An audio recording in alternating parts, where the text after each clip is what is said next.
শীতলের recipe খুব সহজপাচ্য। Evergreen 757 চ্যানেলে আপনাদের স্বাগত। আজ শীতল রান্না করব। ভিডিওটা সম্পূর্ণটা দেখার জন্য অনুরোধ রইল। Please like, share and subscribe please, নতুন রাঁধুনিদের জন্য। এর জন্য কচি কচি শিম নিয়েছি, শীতল দুটো নিয়েছি, আঁশ ফেলে দিয়ে ধুয়ে নিয়েছি। কড়াই গরম করে তেল দিচ্ছি, অল্প তেলেই হয়ে যাবে। তেলটা মাখিয়ে নিচ্ছে কড়াইতে।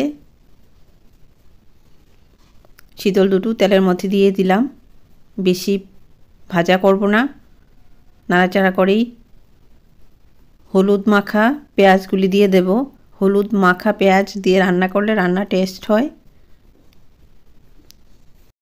শীতলটার সঙ্গে পেঁয়াজগুলি নাড়াচাড়া করে নিচ্ছি, খুব সুন্দর গন্ধ বেরোয়েছে।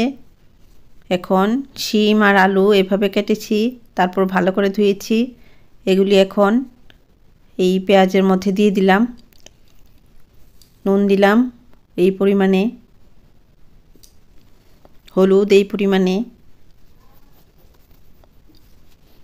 নুন হলুদ মিশিয়ে নেব শিম আলুর সাথে।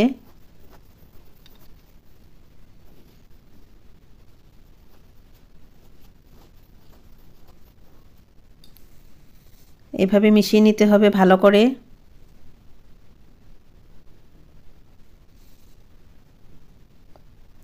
গুছিয়ে নিলাম। এটা রান্নারই পার্ট, নতুন রাঁধুনিদের জন্য। জল দিচ্ছি 1 কাপের মতো শিম আলু সেদ্ধ হওয়ার জন্য, আর জল দিতে হবে না, এই জলেই শিম আলু সেদ্ধ হয়ে যাবে। জলটা দিয়ে শিম আলু মিশিয়ে নিচ্ছি। ঢাকনা দিয়ে দিতেই হবে।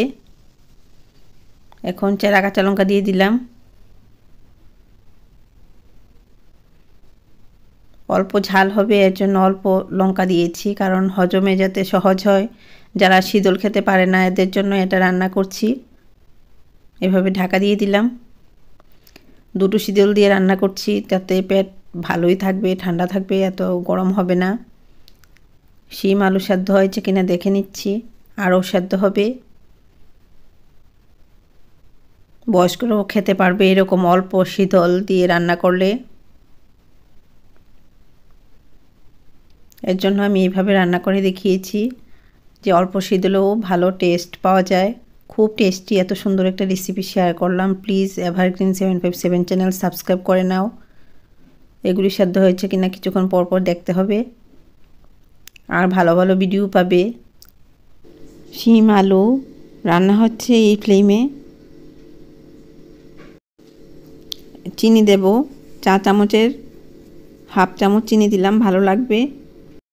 চিনিটা শীতলের মধ্যে দিয়েছি, তাতে কোনো অসুবিধা নেই, ভালোই লাগবে। শিম আলুর সাথে মিশে গেল, ঝাল নুন মিষ্টি ভালো বেশ। শিম আলু সেদ্ধ হয়ে গেছে। দেশি ধনেপাতা ভালো করে ধুয়েছি, নুন জলে ভিজিয়ে রেখে ভালো করে ধুয়ে কাঁচি দিয়ে কেটে দিয়ে দিলাম। দারুণ লাগবে রান্নাটা।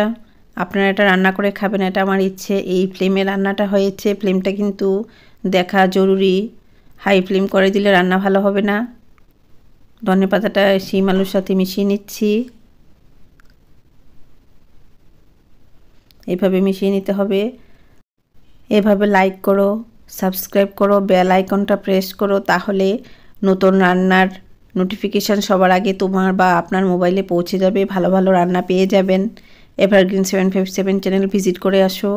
যদি ভালো লাগে সাবস্ক্রাইব করো, লাইক করো, তাহলে ভালো ভালো ভিডিও পাবে। এর জন্য বলছি, সাবস্ক্রাইব করে নেওয়াটাই ভালো, না হলে মিস হয়ে যাবে ভালো ভালো রান্না। আপনারা ভালো থাকুন, সুস্থ থাকুন, ধন্যবাদ।